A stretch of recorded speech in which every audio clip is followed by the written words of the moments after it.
resource persons from the Office of the Vice President, COA, and DBM po. Thank you, ma'am. Mr. Chair, Yes, the Honorable Vice. when you sent a letter to the Office of the Vice President, you attached a copy of the rules Okay. in aid of legislation. Yes po. Yes, sir. Nakalagay po doon na witnesses lang po ang ino-oath. Sabi niyo po ngayon sa amin, resource persons kami. Ang ano po, considered as resource person po. Ang ano po. Kayo po. Kaya nga po. Yes po. Lahat po ino-oath po. Yes. Apo. Nakalagay po sa rules ninyo, witnesses. Nakalagay po dito ngayon sa table, resource persons. Lahat po considered as resource person and witness. Lahat po naman kayo, lahat resource person pa eh. Wala pa naman po tayong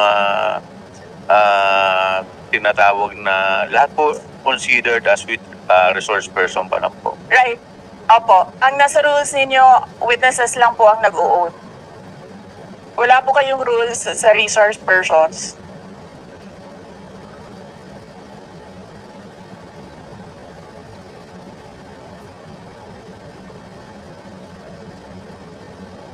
Ma'am, ano lang po yun eh. Yung term lang po yun eh. Pero considered as resource person din po kayo eh. Yes, sir. Resource persons nga po Kayo, nakalagay witness dito. din po at saka resource person po. Hindi niyo po sinabi na witness ako.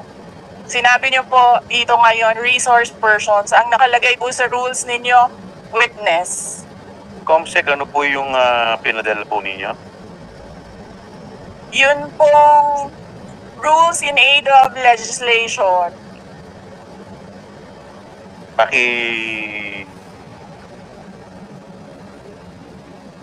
Mr. Chair, point of order. What is the point of order of the Honorable Congressman Macapagal? Yes, resource person, etc., etc. Ma'am, pakilakas lang po, hindi po marinig. Persons and accused has been taken up in previous legislative inquiries in aid of legislation. I want to quote a December 8, 2008 hearing in the Senate, where Senator Miriam Defensor Santiago had an opinion on a similar situation, but she quoted a Supreme Court ruling. So,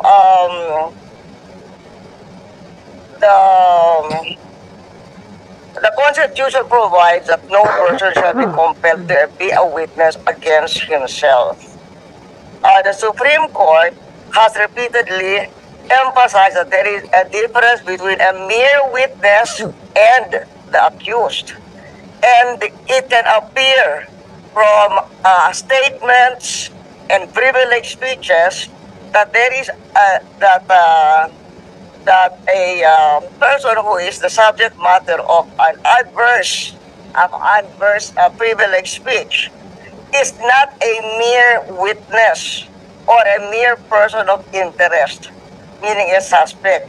She is in fact accused of what seems to be a criminal case for violation of certain criminal laws, including malversation of public funds. And there is a case quoted in 2007, Standard Chartered Bank versus the Committee on Banks, where the court repeated the rule that an accused occupies a different tier of protection from an ordinary witness. So, when the court said, Supreme Court said, whereas an ordinary witness may be compelled to take the witness stand and claim the privilege at each question requiring an incriminating answer is shot at him, an accused may altogether refuse to take the witness stand and refuse to answer any or all questions.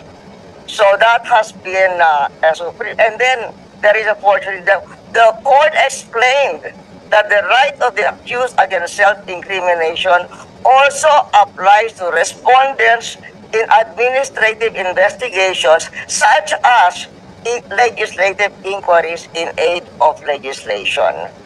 This is the point of order I am raising, and there is a Supreme Court ruling to this effect. Thank you, Mr.